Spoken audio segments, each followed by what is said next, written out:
చూద్దాం. ఆదికాండం పాయింట్లోనికి వద్దాం. ఆదికాండం 11వ అధ్యాయం 9వ వచనం. చాలా జాగ్రత్తగా వినండి, డిస్టర్బ్ అవ్వద్దు. అటు ఇటు మీరు డిస్టర్బ్ అవ్వద్దు. అనవసరంగా నేను మిమ్మల్ని మీద కాన్సన్ట్రేషన్ చేసి నన్ను మీరు డిస్టర్బ్ చేయొద్దు. ఆదికాండం 11వ అధ్యాయం నేను చక్క 9వ వచనం. ఇటు చూడండి, ఒకరు చదువుతుంటారు, మిగతా వారందరూ చూడండి.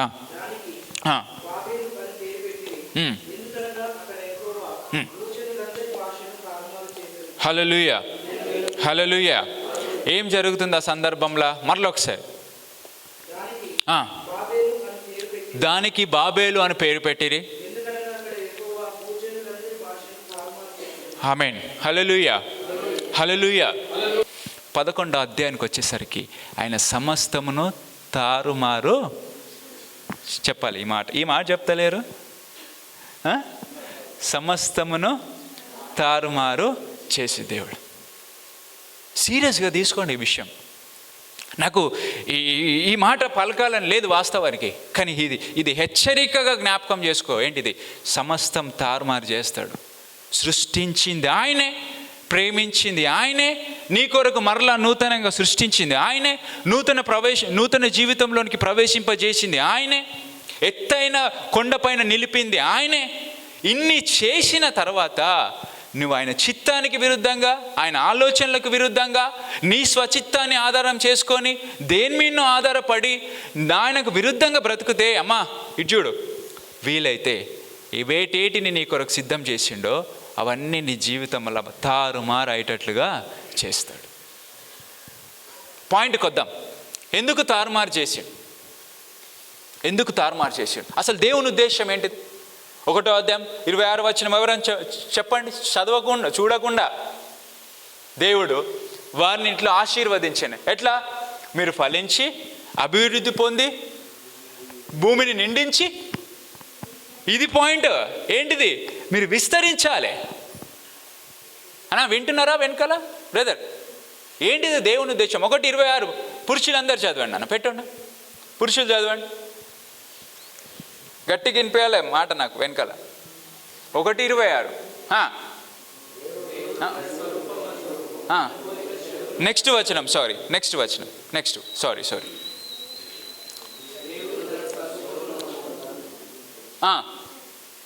చదవండి. ఏమైంది? కనబడతలేదా? మీరు ఫలించి. దేవుని ఉద్దేశం ఏంటిది? ఒక్క నిమిషం వినండి. దేవుని ఉద్దేశం ఏంటిది? ఇది దేవుని ఉద్దేశం. ఇది ఒక ఆశీర్వాదం. కానీ ఈ ఆశీర్వాదంలో ఒక లొసుకుంది. ఒక కండిషన్ పెట్టిండు, ఒక షరతు పెట్టిండు. దేవుడు ఆశీర్వదించి, దేవుడు బహుమానం ఇచ్చి షరతులు పెడతాడా? ఇటు చూడండి, పెడతాడా? మనోహ దగ్గరికి వచ్చాడు. మనోహ, బైబిల్ ఇటు చూడండి. ఇప్పుడు అది అయిపోయింది. మనోహ దగ్గరికి వచ్చాడు. మనోహ అంటే, నాయనా చెప్పుదేవా, ఎంత మంచిగా దర్శించినావు నన్ను, ఈ భాగ్యాన్ని. నీకు చాలా కాలముగా సంతానం లేదు కాబట్టి, నాన్న ఇటు చూడండి, చాలా కాలంగా సంతానం లేదు కాబట్టి మీకు ఒక రాకుమార్ని, ఒక గొప్ప వ్యక్తిని, మీకు కుమారునిగా నేను అనుగ్రహించబోతున్నాను అని చెప్పిండు. చెప్పగానే అబ్బా ఇంత మంచి సంతోషం, చాలా కాలంగా ఇది లేకపోతే ఏంటిది, సంతానం లేని వాళ్ళకి ఎక్దం దేవుడు ప్రత్యక్షమే నీకు సంతానం ఇవ్వబోతున్నా అంటే ఎంత సంతోషం, ఎంత దీవెన కదా, అవునా కదా? కానీ షరతు పెట్టిండు. ఆ దీవెన వెనకాల ఒక షరతు పెట్టిండు. ఏంటిది? ఈ రోజు నుంచి నీవు కానీ, నీకు పుట్టబోయేవాడు కానీ ఇది వాడొద్దు. ఏంటిది? కత్తెర వాడద్దు, మంగళ కత్తి నీ నెత్తి మీదకి రానియొద్దు. అండ్ ఇంకోటి, మీరు ద్రాక్ష పానీయము త్రాగొద్దు, మత్తు పదార్థాలు మీరు తాగొద్దు. అండ్ సేమ్ టైం నువ్వు నీ కుమారుని మీద మంగళ కత్తి పెట్టొద్దు. నేను అనుకోవచ్చు, దీవించిండు, అన్నీ తీసేస్తుండు. హల్లెలూయా. దేవుడు ఖచ్చితంగా ఒక షరతు పెడతాడు. ఏంటి ఇక్కడ ఉన్న షరతు? మీరు ఫలించడం, మీరు అభివృద్ధి పొందడం మంచిది. అండ్ సేమ్ టైం మీరు అభివృద్ధి పొందుతున్నప్పుడు ఏం చేయాలి? విస్తరించాలి. విస్తరించడం అంటే ఒకటి చెప్పండి. విస్తరించడం అంటే ఏంటండి? విస్తరించడం అంటే వ్యాపించాలి. ఒక్క దగ్గర ఉండవద్దు. ఏం చేయాలి? వ్యాపించాలి. ఎంతో విశాలంగా భూమిని సృష్టించిండు, మీరు వ్యాపించాలని చెప్పిండు. కానీ మూర్ఖంగా మనుషులు ఏం ఆలోచించారో చూడండి. 11వ అధ్యాయము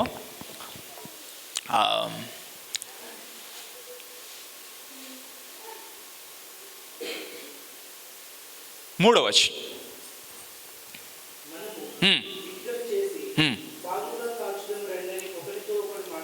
మంచిగా మాట్లాడుకురంటే ఒకరితో కూడా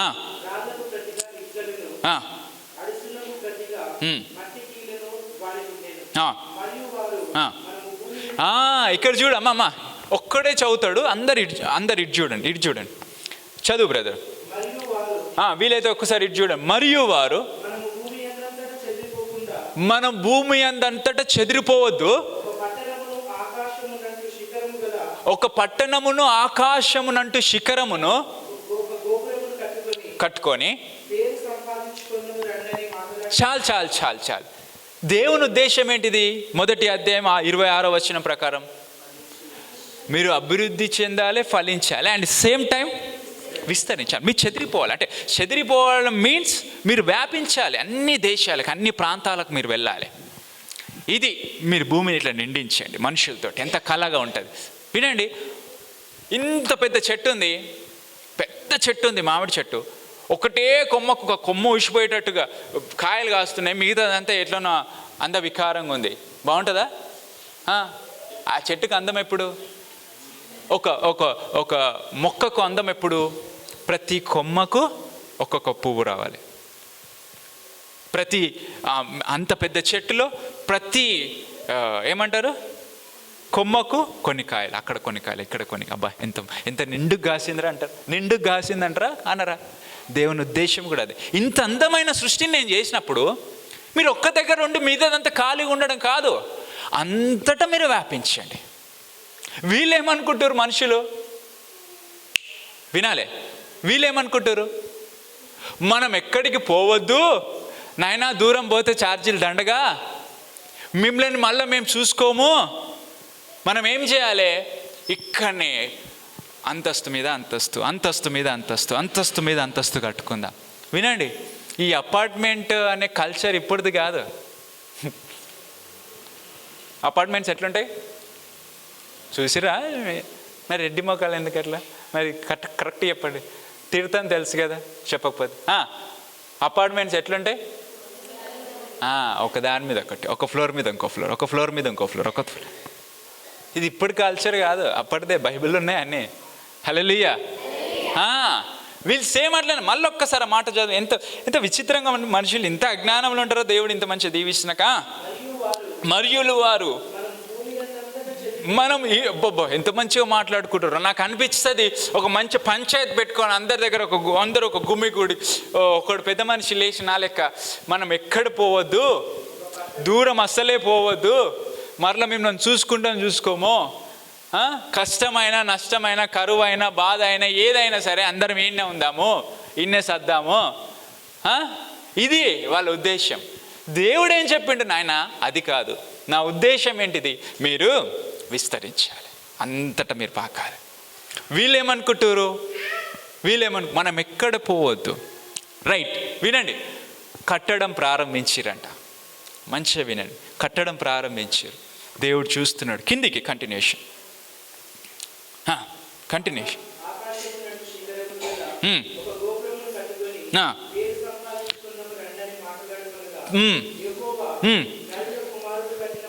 ఇటు చూడు యెహోవా అంటుండే. ఇప్పుడు దేవుడు ఇన్వాల్వ్ అయ్యిండు. యెహోవా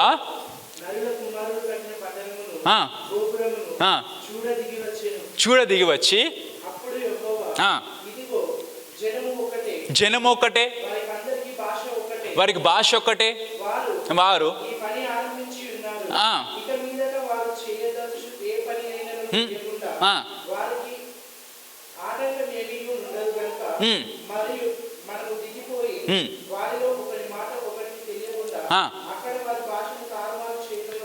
అక్కడ వారి భాషను ఏం చేసిండంట?